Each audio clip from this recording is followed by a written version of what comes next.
Bangkok is one of the most visited cities in the world, but for older travelers and people with mobility impairments, planning a holiday can feel overwhelming. In this interview, I sit down with Dave to discuss the realities of navigating Bangkok, including transportation, hotels, sidewalks, accessibility, building the right itinerary, and the common mistakes travelers make.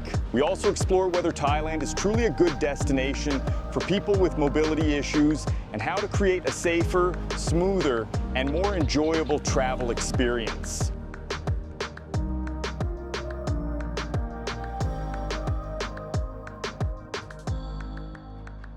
All right, so welcome to the channel, Dave. Thank you, Cal. Wonderful work you do on the channel. Certainly helped me with this trip, reviewing your videos and learning a lot about a city I haven't been to in quite a while. Well, thank you for coming on, and I think it'll be very informative for many people that are concerned with mobility issues, traveling to Thailand. This is a question I've had many times in my Q&A. So before we get started, can you tell us a little bit about yourself, who you are, where you're from, how long you've been visiting Thailand? I'm a native of Buffalo, New York, who became paralyzed at the age of 21, paralyzed like from the chest down, so I have no movement or mobility in my lower extremities, but luckily my arms are still well enough where I can propel my own wheelchair, not rely on an electric device.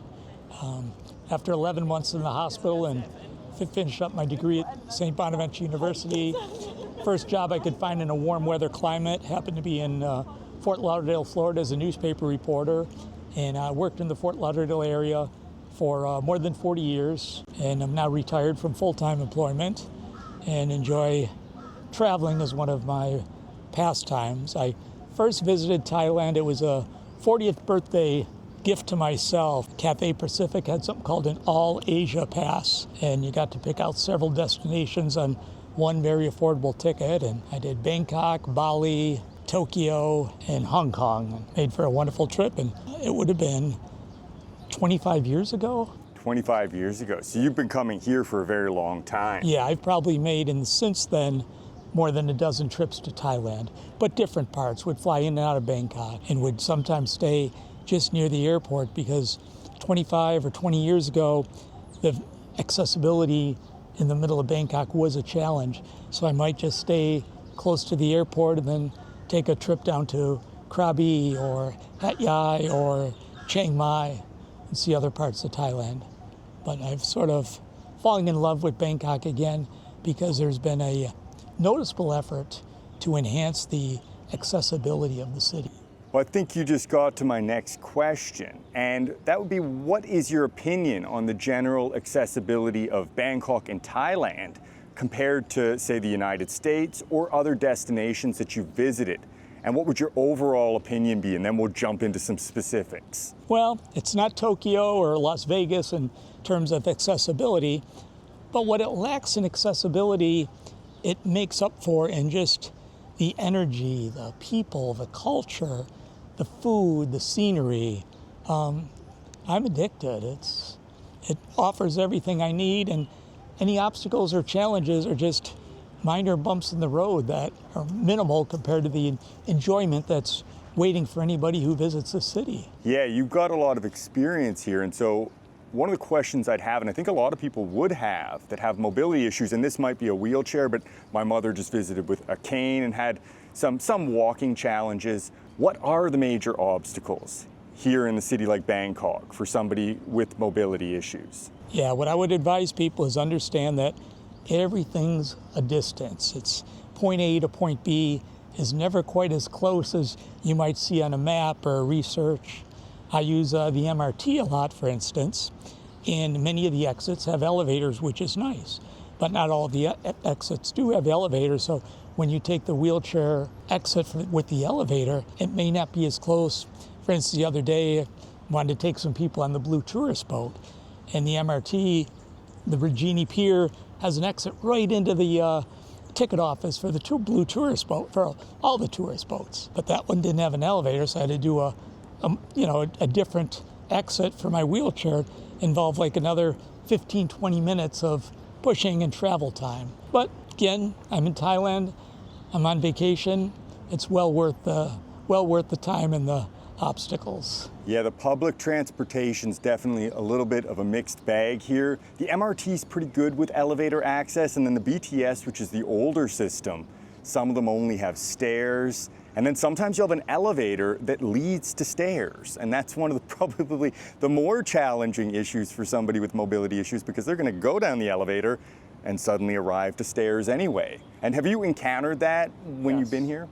Yeah, one of the reasons I chose to stay the Asok area is because I can easily access the Asok BTS, and all I need to do sometimes is just cross Sukhumvit without dealing with traffic, which the elevator allows me to do that. And I may go to, Siam, which has all the interchanges and connecting and malls, so that's an easy jump from Asok to Siam. But otherwise, I probably rely on the MRT a lot more, whether it's, at Chatuchak or the convention center. Yeah, it's funny, the BTS is the far more famous transportation system, but the MRT has expanded far more in recent years, and it's actually more modern. And so that's one of the recommendations I give to people, is often stay near the MRT now, or in the mixed area. You're at Asok, so you get access to both of them. It's probably the perfect location. That's what I thought. Do you find Bangkok to differ based on where you stay and where you go? Certain areas, neighborhood streets, can be very challenging, if not completely inaccessible for wheelchairs, which can be frustrating because they may have a relatively wheelchair accessible hotel to stay at. But if you can't get from the inside of your hotel any place, it defeats the purpose. I'd rather maybe go what you're referring to, just some of the outlying areas where it's much more affordable, but again, it could present greater accessibility challenges. But I haven't researched and looked into that yet, but it's just thinking ahead. I'd like to be able to spend 2 or 3 months a year here. I'd recommend looking at RentHub. It's got the service departments. Are you familiar with the service departments? So there you can do short-term leases from anywhere from a month, 2 months, 3 months. That's what I would be looking for. And the value's typically really good. And they're actually located in the central areas. And so you can rent monthly and your costs will really come down. And then you look at the location so you don't have to give up the mobility. And that's why another advice I would tell people is, if you can, talk to people who actually live here like yourself, not a tourist. Take advantage of, not to plug and promote you, but your channel and your videos were immensely helpful to me in this trip, because I haven't spent much time in Bangkok the last 10 or 20 years. There's so much new to see and learn, from the airport, the T-deck, the transportation in the airport. So try to talk to someone in the know. Difference between someone who lives here like yourself, someone who's passing through for 2 weeks like myself, totally different perspectives. Even if someone's not in a wheelchair like yourself, you've had between your leg and your parents, you're familiar with the issues, and you can offer some wisdom, tips, and advice to others. It's very valuable. Yeah, we just don't want people to be afraid of the experience. We were talking earlier, one of the first Thai phrases I learned is "Mai Pen Rai," just take it easy, be calm. If there's a little problem, just don't let it ruin your day or ruin your week. Move on to the next thing. There's always a solution to a problem, and you improvise, you adapt, you overcome, and you'll achieve your destination of a beautiful vacation in Bangkok. Do you find the sidewalks or the roads to be a major issue? I notice there's a lot of potholes, broken up sidewalks, there's big obstacles in the way, and there's often a lot of people walking around staring at their phones. You nailed it 100%. Now, luckily, as it looks like as Bangkok does civic improvements and infrastructure enhancements, for instance, the Sok Motri here is wonderful now.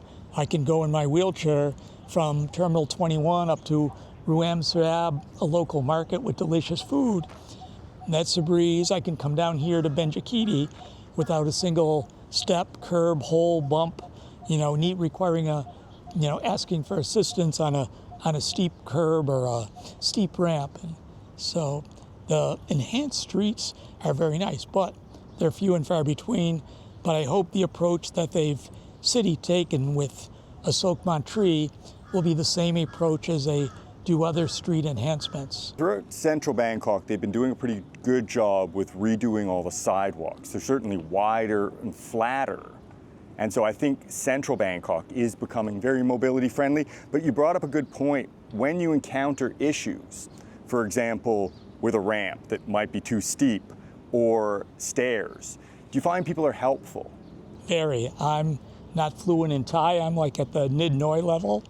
But all I have to do is make eye contact with someone if I'm at a steep ramp or a small curb, and without questioning or asking, they're there to assist. It's a very good feeling when you're by alone, when you're traveling alone, which I am some of the time, to have that comfort and security that assistance is never far away. Yeah, I actually broke my foot here once. And so I was limping around on crutches. This was years ago.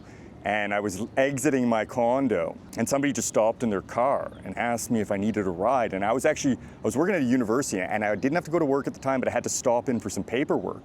And they drove me all the way to my job, and it was about a 35-minute drive. And they then helped me up into the office. So people here will be really, really helpful. I was leaving the mall the other night. It was dark, and the ramp steep. I didn't see the front door guy, and this young lady just came out of nowhere. I felt someone touching my wheelchair. I thought it was the doorman of the mall. And this young college student took me down the ramp. I expressed my thanks, and she spoke perfect English. She had self-taught from the age of 15. And now she's a university student studying business. She insisted on pushing my wheelchair all the way back into my hotel. It was so thoughtful and considerate. She was so nice and such a good conversationalist. Normally I would have said, oh, you can just leave me here at the end of the ramp, I'll make it back myself. But I took her up on her hospitality just to enjoy a conversation and share insights of her life and my life. It's nice. And so you've been visiting here for 25 years.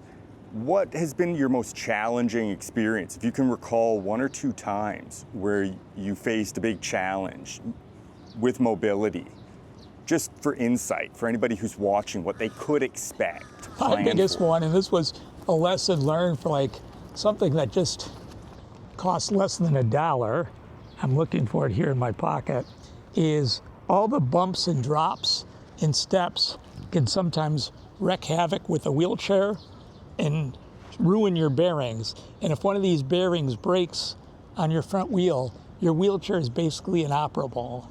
And it happened in Thailand, and I was panicked. Now I travel with a mini toolkit, Allen wrenches that can change these, but one of the hotel employees within minutes brought some Allen wrenches, took my wheels apart, ascertained that it was a bearing, and left. And I didn't know if he was leaving that saying he couldn't fix it because neither of us could communicate, or that he was gonna, be back to assist. And he was back in 15 minutes, and I knew it couldn't be to help me. I thought he was just going and doing continuous work. And he brought bearings from a hardware store. I don't know where or how he found them, and it was the perfect size bearing. But now I always travel with a few extra of these, because the wheelchair is my legs. If the wheelchair is broken, damaged, that's it. I cannot go anywhere. I'm basically immobile. So it would be airlines damaging the wheelchair or the streets damaging the wheelchair. I have one from when my mother visited recently, and she uses a cane, so she has some mobility issues. She walks quite slowly. So if you're in a smaller soi, these are the back streets, sometimes you'll get motorbikes or tuk-tuks which take turns quite closely. And she described one incident where it was going too fast, and she had to move sharply to get out of the way. And that's something that I would bring up as a big caution with some of the back areas. Yeah, I've noticed that, especially with the motorcycles. So many of them, their business, their economic livelihood is dependent on speed of service. So I can't fault them for being in a rush, being in a hurry, but anyone familiar with some of these helmets, it can limit your peripheral vision. So I could be coming up on their side, or they're coming up on my side, and may not realize how close we are. So I'm always sensitive to the noise, the sound, and I'm going to yield to them in every instant, because I don't want to depend on them yield to me at every, it's not worth taking a chance. You just have to have your head on a swivel, have your ear in tune to noises, and proceed cautiously. There's no race here. There's no rush here. There's so much to enjoy. Take your time and enjoy it. And choose the area wisely. Those back areas can be far more chaotic, especially for the motorbikes. And you can waste a lot more time getting from point A to point B.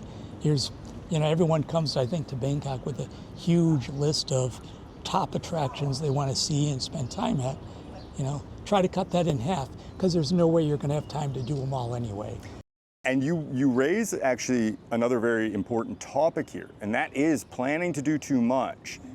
This is a hot country. We're sitting out here right now. We're actually in a cooler season, but it's still extremely hot. It's cloudy and I'm sweating. What type of advice would you give to somebody with mobility issues around planning that itinerary, around dealing with things like heat and potential exhaustion? Yeah, look at the locations of all the attractions you want to visit, identify which are the most important, your priorities, and then think of the most efficient economical transportation for those particular activities. Could be MRT, it could be BTS, it could be a tourist boat, it could be a taxi. But try to get a feel for those decisions before you ever leave your destination and arrive in the country. It'll save you a lot of time and a lot of legwork. And I think the biggest thing with the mobility people is not just going to the attraction, but it could be the distance from their transportation to the attraction. So they get to their attraction and they're already sort of tired, hot. It's like they're not going to enjoy it as much. So try to budget your time and transportation very carefully. You bring up a really good topic there, and that is planning the distances. When my mom visited, for example, one of the things I forget, because I'm always racing around, I'm a bit younger on that side of things, and is that distances can be much larger in Bangkok and in Thailand than you anticipate. And if you look at a map, sometimes you're going to think, oh, that's quite close, but it's actually quite far. And then you're also going to have a major roadway in between or a choppy sidewalk. There's no straight line or path of travel. Like just from here down in Sukhumvit Sok, Lumpini Park is just a couple kilometers away. But you walk out your hotel front door, it's not going to be a couple kilometers walk. It's going to be longer just because you're not a bird. You're not going in a straight line. And then even once you get into Lumpini, it's quite a long walk inside the park. You could be walking for 30, 40 minutes and you find yourself in the middle of the park, and it's very hot and overwhelming. And that happened occasionally when my mom visited, and I realized to budget my distances far more in advance, to really look at what was possible within that period of time and take breaks. Because then you're ready to leave and, oh no, now I got to go another half hour to where I started from, or maybe hear, wow, they just opened up this new hawker stand in Lumpini, I want to try that. But that's gate 5, and who knows, you might not be entering gate 5, and where's the hawker stand? Well, you go about the 40 minutes that way up the path and you'll find it. Yeah, the maps and the tourist guides don't reflect that, so your piece of advice, I think, is one of the most important pieces of advice someone could have coming to Thailand, especially for the first time to Bangkok. And you can see it on the camera. We're already sweating buckets right now. So we'll take a little break and we're gonna move over to some shade, take our own advice here, get out of the heat.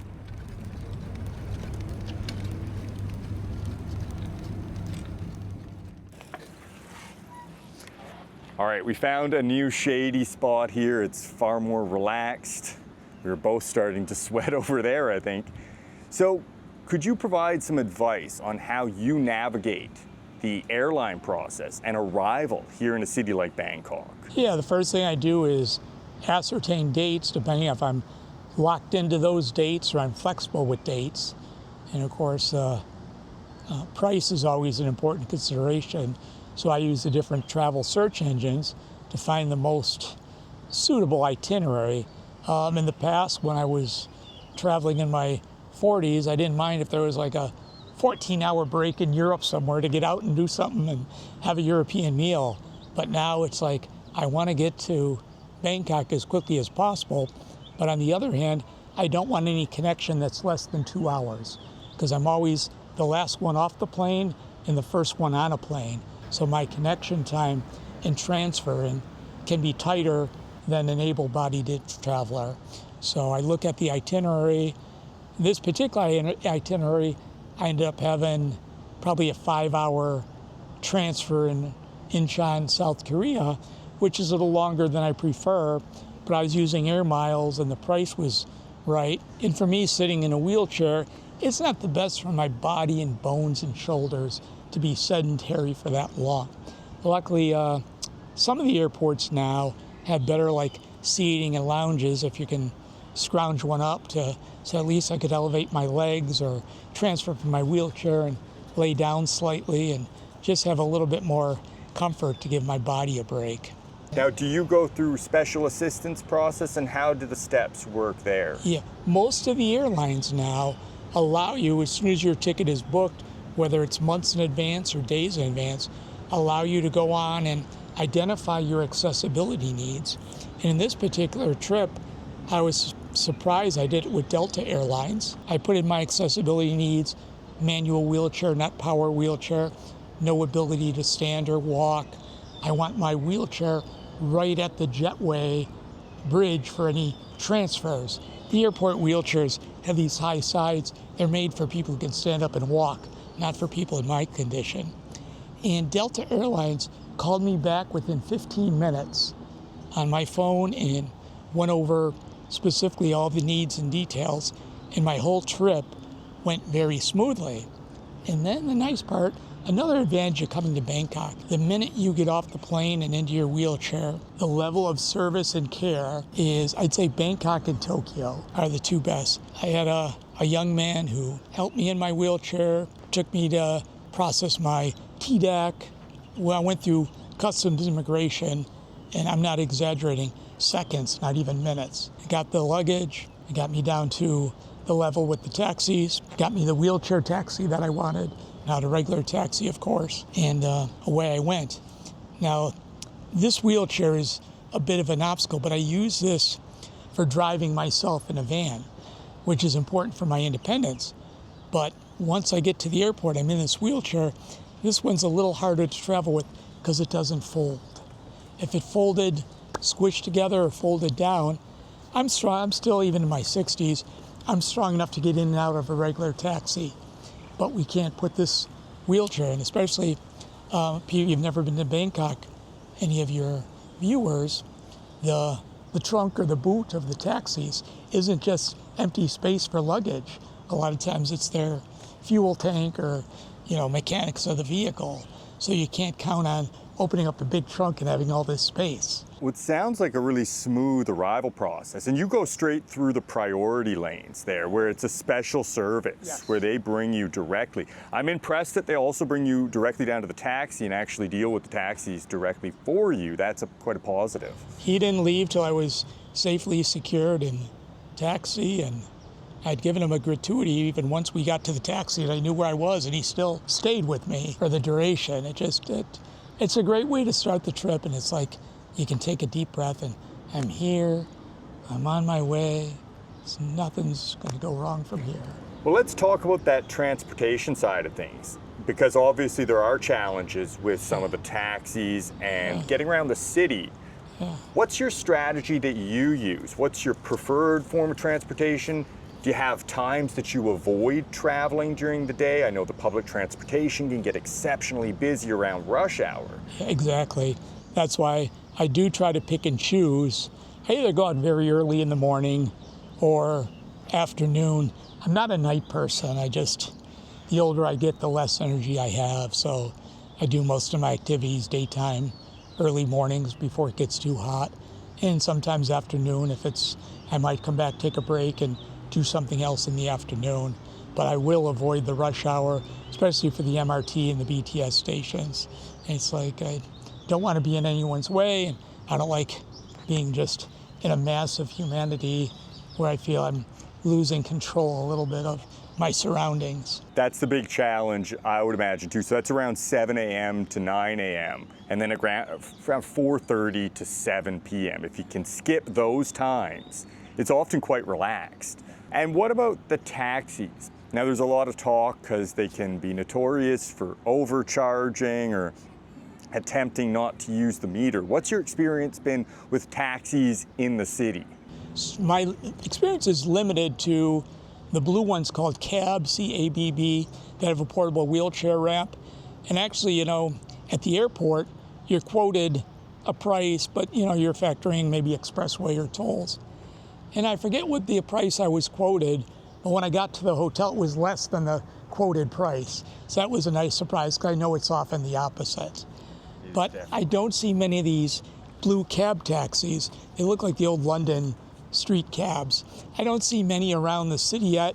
I hear they're stationed at the entrances of some of the big malls like Icon Siam. So if you're in a mall and don't want to, take the new Gold Line from Icon Siam or wait for a tourist boat. But at the airport, they were stationed. So that's the time where I depend on using them.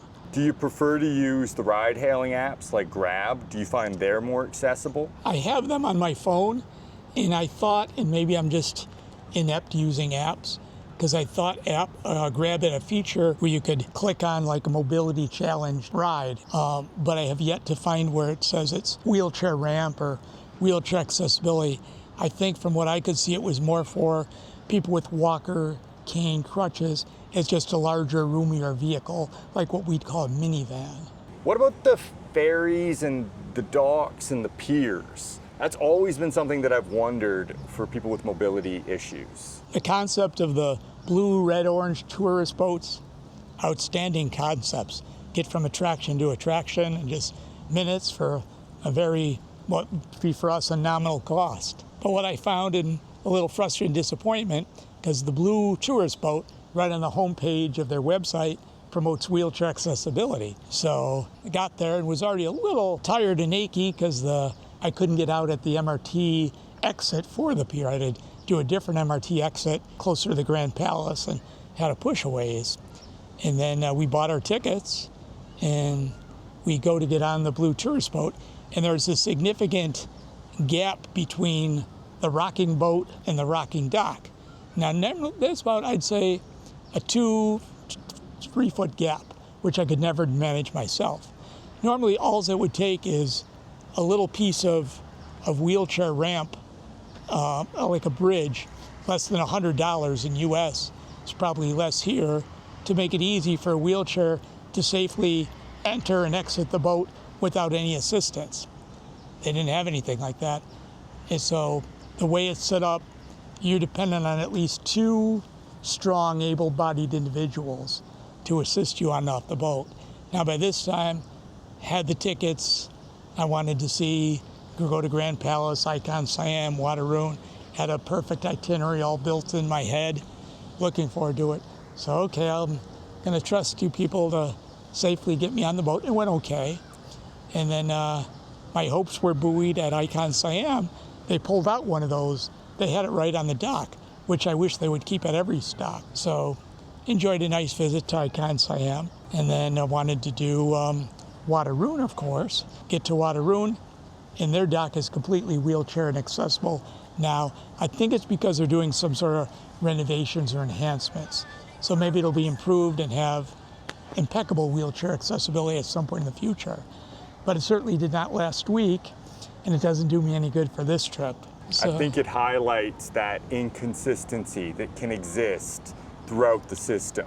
Whether it's a lack of an elevator at one stop, steps at an elevator at another stop, and then the ferry system, that one of the big stations has great accessibility, but then once you're on the boat and you're going to get off somewhere else, you're faced with an entirely different set of circumstances. It's going to happen. And again, the My Pen ride, just take a deep breath, stay calm, and there's so many wonderful sights, sounds, and attractions within Bangkok and the surrounding area that if you're forced to miss one or two, not by choice, just swallow it and enjoy the ones that you can access. And even the ones that don't offer perfect access, I think our next stop was the Grand Palace. And I couldn't get into some of the buildings, but they're so beautiful to look at and admire. And I'm never going to see something like that sitting in Florida or sitting in California or Las Vegas or New York. So you just soak in the beauty and think about the history. Well, so I think you just touched on the next question I had, and that is, what attractions and places did you personally like the best and find accessible that you'd recommend to others? And were there any that you think I might skip that or not recommend it for somebody who has mobility issues? No, even though I couldn't get into many of the structures, facilities at the Grand Palace, I would go back right now. The sights is just, it's astounding to look at that, soak in the history, and marvel in the beauty, the intricacy of every single building there. I always tell people when I used to, in one of my previous jobs, do lectures about wheelchairs, it's like, I wouldn't want, Yellowstone Park, all the trees out and replaced with a wheelchair accessible paved parking lot. You have to appreciate for what it is. There's thousands of things to do in Bangkok, not hundreds, thousands. And so if you can't do every one of them, just in the amount of a 2 or 3 week holiday, you're only gonna have time to pick and choose several, So what would be your favorite? I have a soft spot for Yawara, Chinatown, just because of the energy, especially at night, the food, but in the morning and daytime, the markets, the little local noodle shops that are mainly serving the employees, but if you peek your head down the side soys, you either smell or you see a group of people, and someone there is making homemade noodles, not mama noodles out of a package, but homemade noodles, and the broth makes it, good broth. So like 30 baht for a bowl. You can't find that anywhere in the world. And you just go slow. That's almost advantageous to the wheelchair because everyone's moving slow. When you're around people who are moving fast, you feel like your wheelchair is in their way. But everyone's going the same speed, so it's easier to navigate. And they provide enough of a buffer between the vehicular traffic and the pedestrian traffic and the carts and the vendors. It's designed and managed very well. It's good insight. Yeah. I find that too, because when I first moved here, I would always be racing around. And over time, I started just being like, why do I race around all the time? And the Thai people, I think, often think that about the Westerners. We're all racing around and think, where are they going? What are they doing? And you'll see all the markets and there's food, and the Thai people are always slowly looking and stopping. And it's almost a social activity being out. And then the Westerners, we have a different mentality around it. I come from a cold climate, so I became very accustomed to I got to get to the next place or I might freeze. So I think we carry that with us sometimes. Grand Palace would be on the top of any of my list just for the sheer beauty, the history. I also, if someone can plan and budget their time and schedule, there's just so many nice day trips. I mean, like just in the last week, I've did wonderful day trips to the Ampawa Floating Market, the Maeklong Railway Market. Did another day trip up to Kanchanaburi and went to the Kwai River Bridge and did a trip up past that to the Sayak Noi, the beautiful waterfall. What's your planning process when you're taking day trips for anybody that would have a... For me, the transportation, getting there from point A to point B, but I found a service. It's probably more expensive than a private vehicle would be for someone, but it's a van with a wheelchair lift. And the driver, and even brought an assistant where their customer service was beyond exemplary. I mean, this was amazing. I've already booked them again before I leave to do something. What I might recommend for some people, especially say someone with a little more mobility, cane or a walker, is consider when you connect with locals or can research some local sites, especially for a first-time visit, consider a guide. Like my first visit to Utia, I always pronounce that wrong. I love the area, the history, the Siamese capital, the ruins. And I got to go to most of it, but it was a laborious effort and time-consuming. If I had to do it again, I would have secured the services, no matter how much it costs, of a local guide. Just give me a little more local intel on each spot. So I would suggest if you're spending the money on a holiday to Bangkok and you have a couple locations and sites that are really near and dear to your priorities, look into a local guide. Where did you find the tour service or the transportation service that you use? I just started searching online, wheelchair, transportation in Bangkok, and there was 2 I found, and the first one I contacted replied within minutes, if not seconds, and their reply to every question, every email was on point. just incredible. And I said, no matter, before I even got to the price, I said, I'm going to use this company because they just gave all the right answers in the right way. That's a good way to look at how to deal with businesses here generally, because you do have big gaps. Some of them are extremely good, and other ones you may not get a response for a day. And in that case, you're getting a big warning, okay, don't go that one. And then once you're getting really good communication, that typically means your service is going to be good throughout the journey. One tour right in Bangkok, I think it was an orange bus that starts at some of the malls. And it just visually, in case it's hot or rainy, takes you like 15 different sites. And it said on the website, wheelchair on the bus. So I sent an email to their customer service, and I found out, yes, they will take a wheelchair on the bus, but you have to walk on the bus, carry your wheelchair with you. They can't assist. Then you have to put your wheelchair in like a secured storage part of the bus. You had to walk on the bus carrying your own wheelchair. Yeah. And then you can't sit in the wheelchair on the bus. It's got to be safely stored in another part of the bus. I mean, that could be like a Monty Python comedy sketch. Exactly. So if I could do all that, I won't need the wheelchair. Just haul this wheelchair on. I carry it around for fun in my free time. Can I put it on your bus?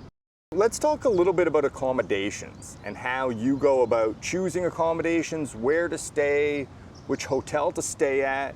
Do you have a process? Do you ever reach out to the hotel to check on what their availability is? I will when I narrow down my options. I use a search engine so I could like start a list based on, most importantly, the location, the second, the price, and then some of the search engines have accessibility options, whether front ramp, elevators, wheelchair accessible front desk, wheelchair accessible room, roll-in shower in the bathroom. Big difference. Now, unfortunately, in my case, the best hotels for accessibility are out of my budget for a 2 or 3 week trip. I mean, I probably could afford it, but I want to spend my money on attractions and activities. I'm just sleeping and showering in a hotel. I don't need room service and all the fancy amenities. So I have to rule out some of the nice upscale chains and locations. And then once I see that they might have wheelchair accessibility, I look on the search engines where they sometimes have 40 or 50 or 100 photos of the property, so I can get an idea a little bit and look at them. And this trip, I saw the front entrance picture and it showed a ramp, so I figured, well, that's going to work for me. And I contact the hotel directly, mention I'm in a wheelchair. They were honest, replied right away. They say we don't have wheelchair-specific adapted rooms, but we've had guests in wheelchairs before who could not walk, and they stayed, and we assisted them if they needed it. And the price was good, and they were very responsive to when I'd ask them about the height of beds. See, for me, a lot of the nice hotels, even though they're wheelchair accessible, have these big, soft, plush beds about this high. Perfect for someone who can stand up, but for someone in a wheelchair, and it's supposed to be a wheelchair room, I like a bed, maybe between 26, 28 inches around that area, so I can easily, by myself, lift on my arms and transfer in and out of the bed safely and securely. So this particular hotel, the beds are right height. The doorways, I like a 30-inch doorway to accommodate my wheelchair and not break my knuckles. The doorways were correct, and they had an on-site restaurant. Not that I really need, but if it's raining, at least I can get something quick. And it just seemed like they had very good service based upon the timeliness of their responses, the politeness of the responses, and their willingness to answer my specific questions. And has the experience been good so far? Is it meeting the expectations? Or anything stand out as maybe an issue? It's met. I don't know. I think I'd still look to find a different, easier hotel next time. The front wheelchair ramp that I saw in the picture is a little too steep for me to go up and down independently. So every time I go up or down that ramp, I just need the safety of someone holding onto my wheelchair. But they have great front door people, and it's never been a problem. But I still like having the freedom to do it myself.